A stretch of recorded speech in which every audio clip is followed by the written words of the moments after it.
From Keene in the Shire, the Liberty Media capital of the world, this is Daryl W. Perry, host of FPP Radio News for Saturday, June 6, 2015. Silver is trading at $16.13 per ounce. Gold is valued at $1,171 per ounce. And according to BitcoinAverage.com, the average price of Bitcoin is $228. Antiwar.com reports on the weekend of June 14th, the UN will be hosting peace talks in Geneva, Switzerland on the ongoing Saudi war in Yemen. Both the Saudi-backed government in exile and the Shiite Houthi faction have agreed to attend the talks. Both factions have been hinting at their likely attendance for a few days now, with the Houthis in particular praising the UN's call for negotiations without preconditions. Yesterday made it official that they will be taking part, and the reports are that former ruler Ali Abdullah Saleh is expected to take part as well. The U.S. has been urging both sides to join the talks, though indications are that neither the Saudi government nor any of its allies in the war will be taking part. Southern secessionist factions inside Yemen, as well as al-Qaeda in the Arabian Peninsula, both of which hold territory inside Yemen, have not been invited. Nearly 2 months into the Saudi-led war, large numbers of people have been killed, including hundreds of civilians, and little territory has actually changed hands. Earlier on, the government had been demanding a unilateral Houthi surrender for any talks on ending the war, but with the seeming stalemate, everyone seems more interested in ending the conflict.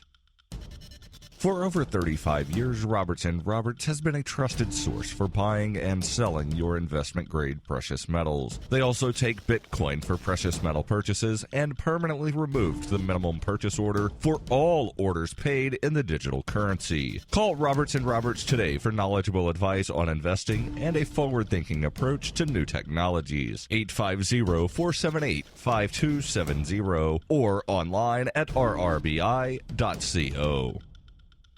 UPI reports Planned Parenthood, the American Civil Liberties Union, the Center for Reproductive Rights, and abortion providers filed a federal lawsuit Thursday to try to block a new state law in Arizona that requires doctors to tell patients that medically induced abortions can be reversed. The law, scheduled to take effect July 3rd, requires doctors to tell patients that high doses of hormones may counter the effects of abortion pills, a provision hotly debated during the legislative review of the law. Supporters say it is possible to reverse abortions if acted on quickly. Critics say it forces physicians to lie to women and rely on junk science. Cecil Richards, president of Planned Parenthood Federation of America, said, "This law inserts politics and junk science into every exam room in Arizona, and that's why we're fighting it." While Arizona abortion providers use both surgical and medical abortion methods, about a quarter are medical. The most commonly used form of medical abortion is a combination of two prescription drugs, mifepristone, also known as RU486, and misoprostol. Both are used in the first 10 weeks or so of a pregnancy.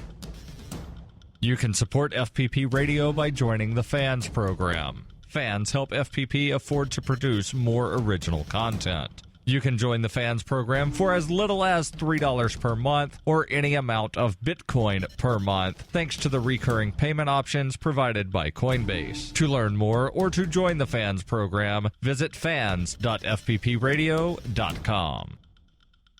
Reuters reports U.S. Defense Secretary Ash Carter said on Friday he was working with the White House to prepare a proposal for Congress on closing the Guantanamo prison for terrorism suspects, a long-term goal of President Obama. The Senate is currently debating an annual defense policy bill that would permit closure of the prison, but only if the president first submits a plan that is approved by the Republican-led Congress. The U.S. military prison at Guantanamo Bay Naval Base in Cuba was set up after the September 11, 2001 attacks for al-Qaeda and Taliban detainees. Obama had vowed to close it within a year of coming to office in 2009. Republican lawmakers concerned about housing detainees in the United States have thwarted those moves. Republican Senator John McCain, head of the Senate Armed Services Committee, has long urged Obama to submit a plan for closing Guantanamo and is backing the language in the policy bill, the National Defense Authorization Act. McCain said the closure proposal would have to include a plan for hearing the cases of the remaining prisoners at the camp. It would also need a proposal for future detention of the remaining prisoners. The facility, which once held nearly 800 detainees, now has about 120 inmates after the majority were transferred.